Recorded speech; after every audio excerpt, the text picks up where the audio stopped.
Hello, Nari McDiarmid for miningnews.net, and it's great to be speaking with Colin Skidmore, Chief Executive at Stelar Metals. And Colin, it's been almost 2 years since the IPO. So, for anyone new to the company, how do you best describe Stelar?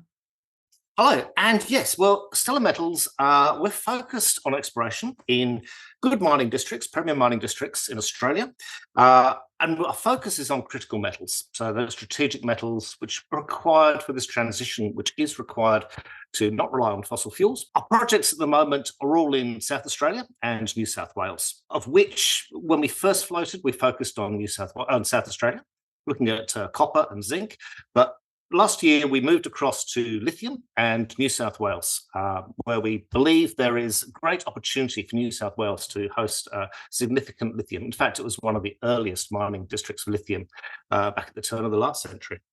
We've been very busy since we picked up this tenements, which we had in joint venture with Everest Metals.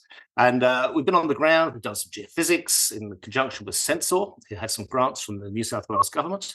Lots of mapping on the ground. We've had some specialist structural geologists come out and assist us with understanding the very complex structure which is there. And we've even had our first inaugural drill program. Small program, which really just designed to look at the orientation, the morphology of the pegmatites, which are quite abundant in this area where old tin mining had been done, and also just to prove up the concept that there is really lithium there in the ground. We've been relatively frugal with our cash position, so we've still got at the end of the last quarter $4.6 million. So unlike some of the other companies, we're in quite well, with money in the coffers to keep exploring and looking at things. We had a capital raise just before we did that drill program. Well, Colin, in terms of looking for lithium, that's clearly playing to your strengths, I believe. What would you like people to understand about Stellar's management team? Okay. So Stephen Biggins, who's our chairman, who used to be the managing director of Core Lithium, and I used to be his exploration geologist. So back in 2016, I was involved in doing the due diligence of the Finniss project, which became Core Lithium's premier project, and the first lithium mine in the Northern Territory. I spent a lot of time looking at energy metals. So for many years, 7 or 8 years, looking at uranium globally, and I was the vice president of Uranium One, with projects in Kazakhstan, Canada, Africa, and all over. The rest of the board, which we have Jeff Webster and Will Dix. Jeff is an engineer and brings some good diligence to that side of things. And Will Dix is the managing director of Trident, another lithium explorer now in Canada, used to be Todd River Resources. So he brings a wealth of experience in mining and exploration to the project and to our company. And Colin, you mentioned the inaugural drilling program at Trident, which wrapped up recently. You intersected some high-grade lithium. What are the features of this project? Lithium was found back in 1919, and they started some early mining there through the 40s through to about the 1960s, along with Finniss projects up in the Northern Territory and Wodgina in the Pilbara. These were the three mining areas. Of course, they weren't really using it for battery metals back then. We picked up this ground because it's in Broken Hill in far west New South Wales, which is a very favourable jurisdiction. It's got a lot of mining history, culture. Everyone you speak to there has some involvement with the mining, which has gone on there for the last 140 years or so. So it's a really good place to be, and jurisdictionally, it's great. The drilling which we did has shown that the pegmatites are very fertile and mineralized. So I think the best intersection was 8 meters at 1.16, something like that, percent lithium oxide. And we had quite a number of hits, quite broad intersections. What we did find, because really this little program was just to look at the shape and morphology, is that it was plunging off to the north, getting thicker, and we're getting some thick intersections of lower grade mineralization.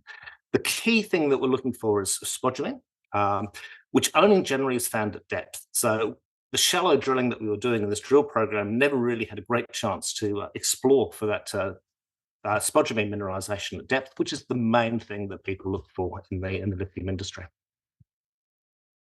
So, what's your focus throughout 2024 going to be, Colin? Okay, so we are continuing to explore at Trident. We're out there at the moment mapping. There's a lot of pegmatites. The old geological maps have an assortment of pegmatites there. When we go out in the field, we realise, oh, actually rather misplaced, and many of them are missing. What we're finding is these pegmatites are zoned. They have a classic zonation that you normally see with an LCT, lithium, cesium, tantalum type pegmatite. And so mapping out all of those, understanding the structure and what happens at depth and the morphology of these is key and important. At surface, we found a fair bit of lithium mineralization in the form of obligamite and lepidolite.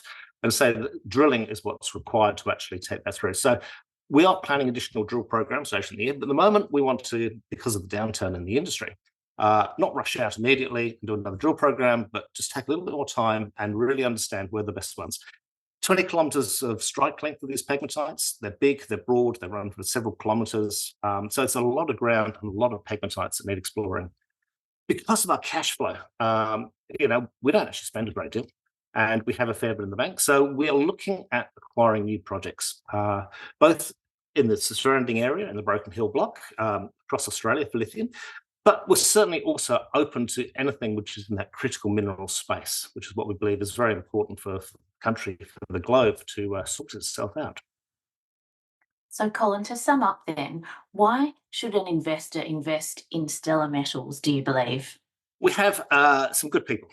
Uh, we all have some proven experience in lithium, in the critical mineral space. I've been a geologist for the last 25, 30 years, and I've got a very supportive board behind us. We are well cashed up with this $4.6 million. We believe that this Trident project in New South Wales is quite groundbreaking because no one else has bothered to even explore there. And I'm always keen to look at things which are just outside the box a little bit, outside the square, and to see where those opportunities lie. I think that, even though we've got a downturn of lithium at the moment in the market, as of Christmas, a few weeks ago, no doubt, no less, there is opportunity. The requirement for lithium is not going away. People still will need batteries. They still need to convert to electric cars. That rollout is a little bit slower than expected. And I understand that China has some stockpiles of lithium, which they're using up at the moment. So we do see in the future the return of better prices of lithium in those mines reopening at the moment, which recently did close, like Core's Finniss project. And so, yeah, our focus is on these strategic metals in good places, and we have the experience and the backing to do it. Well, Colin, thank you very much for taking the time to speak today. No worries. Good to talk.